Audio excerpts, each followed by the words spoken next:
Java is a platform-independent, object-oriented programming language, and it has a variety of uses.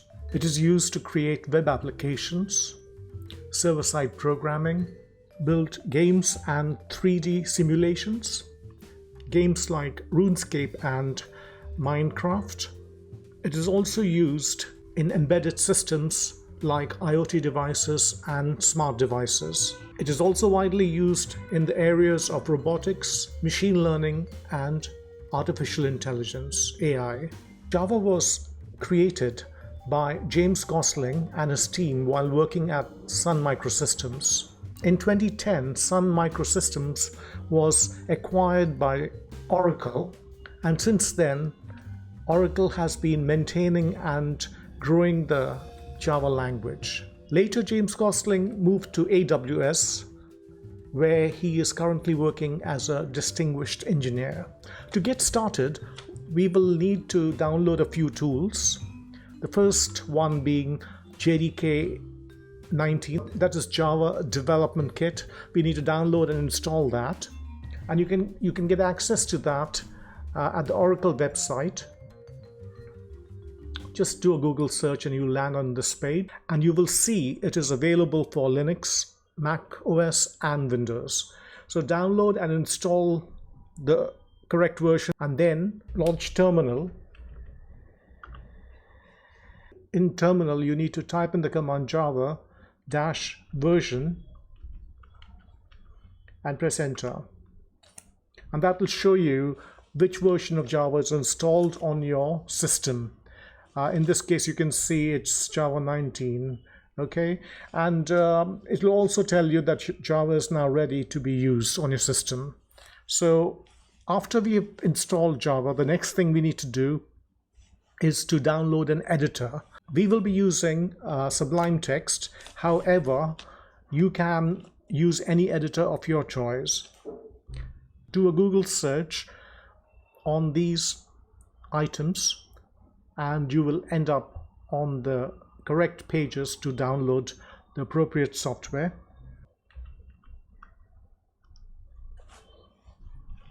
So to download Sublime Text, you will go to the sublimetext.com website and you can download it from there. It's available for Windows, Mac, and Linux.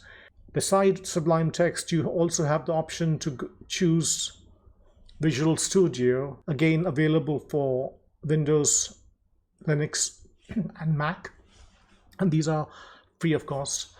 The next one is Notepad++, which is available for Windows only. Now, once you've used your editors for a while and you are comfortable with the concepts of Java, you may then want to create more complex applications, and to do so, you can use IDEs like Eclipse from the Eclipse Foundation. It's available free of cost at eclipse.org, and it's available for Linux, Windows, and Mac. You can also download IntelliJ, which is another good IDE. You need to download the Community Edition, which is free. The Ultimate Edition will cost you. Beside that, you have Apache NetBeans, which you can download and try out. And finally, we have BlueJ. These are some of the popular IDEs. Okay. Now let's have an overview of all the steps involved in writing and executing our Java code. First thing we're going to do is we're going to code in our editor Sublime Text. And the second step we're going to do is we're going to compile this code. So the code that you write, you're going to save it as helloworld.java. The Java extension for the file is important. This we will pass to the compiler, which will look through the code and compile the code. In case everything is okay, it'll come up with a .class file, that is helloworld.class. But if there are errors, then you will need to correct those errors. And this process of correcting errors is called debugging. So the first step, like we said, is we code, write our Java code in the editor and save it as helloworld.java. Second, we open up the terminal window and compile hello-world.java using the command javac hello-world.java. Javac is the compiler, and if this code is error-free, the compiler will produce a class file called hello-world.class. And the next thing we're going to do is debug if our file has any errors. So if you've forgotten a semicolon or you've forgotten a curly bracket somewhere in your code, you'll have to go back and you'll have to correct those things, then save the file and compile it again. So you'll have to carry on with this process till your file is error-free.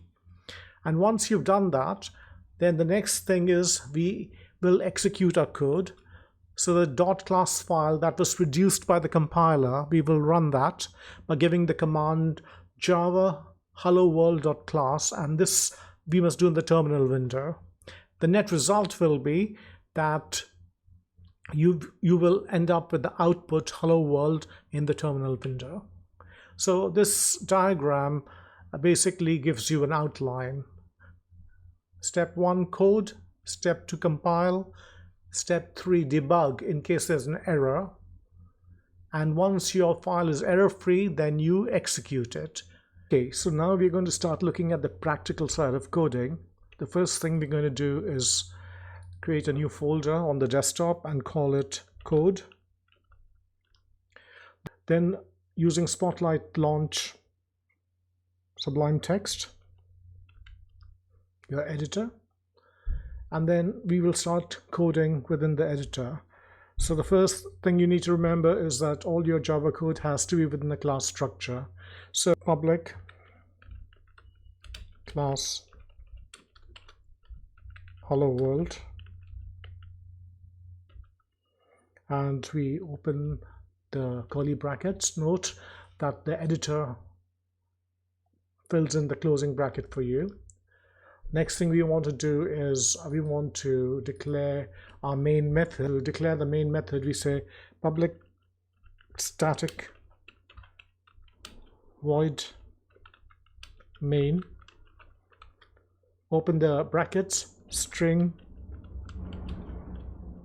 args, and then we open the square brackets. Okay, I'll explain it to you in a minute what those brackets, the square brackets indicate. Then open the curly bracket and define what you want to do, what you would like the main method to do. So all we want the main method to do is basically print out hello world. So we say system dot out dot println, and then open the curly brackets, open the brackets, and then within the quotes you put in the text that you would like printed out to the terminal. In our case it's going to be hello world, right? And at the end of the line you have to put in a semicolon, otherwise the compiler will flag it as an error. So at the end of every line you need to put in a semicolon in Java. Okay, so once that's done, then we need to save this file. So it's a file save as, and we're going to save it to our code folder, which is on the desktop, and we're going to call this hello world.java. The source code file has always got to have the Java extension, otherwise you won't be able to compile it. Okay, so now we need to launch the terminal.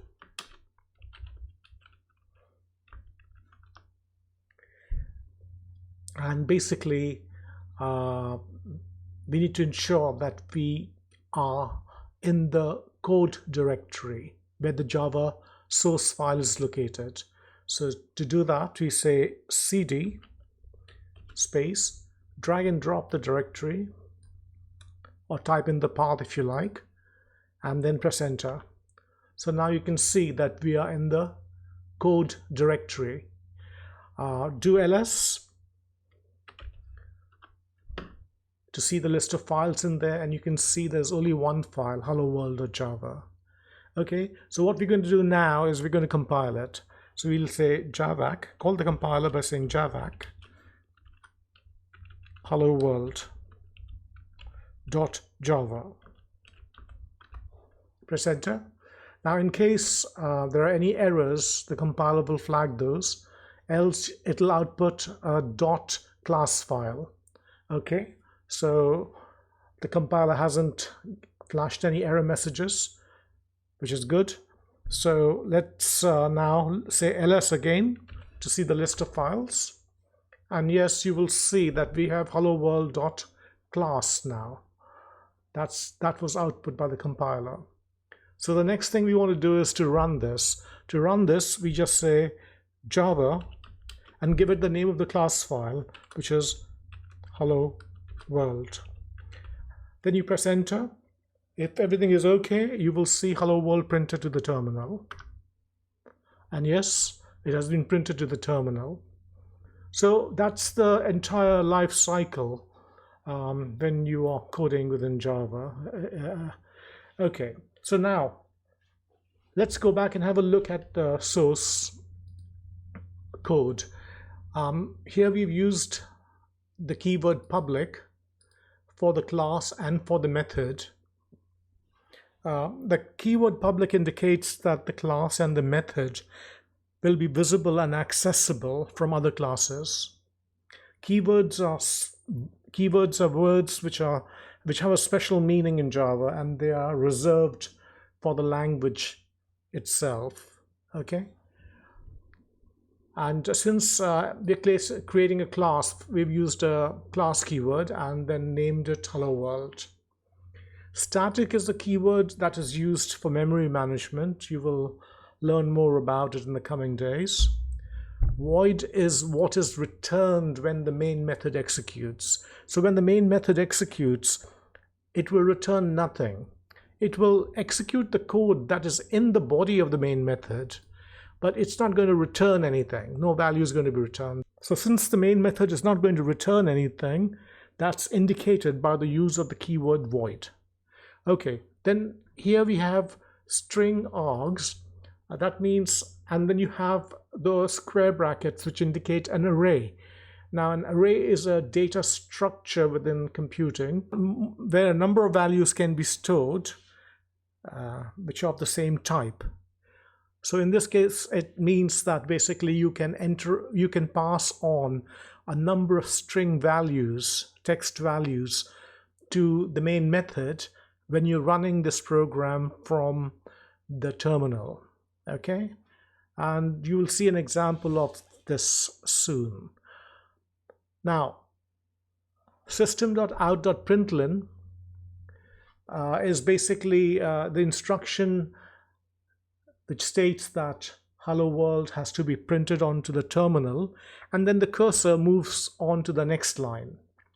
Now, one other thing I'd like to point out is public. The keyword public is an access modifier. Okay, and there are other access modifiers as well, which are public, private, protected, and default. So at the moment, we should just pay attention to public, and in the coming days, we will look at the other access modifiers. So I hope that this is clear now. So till we meet again, take care and goodbye.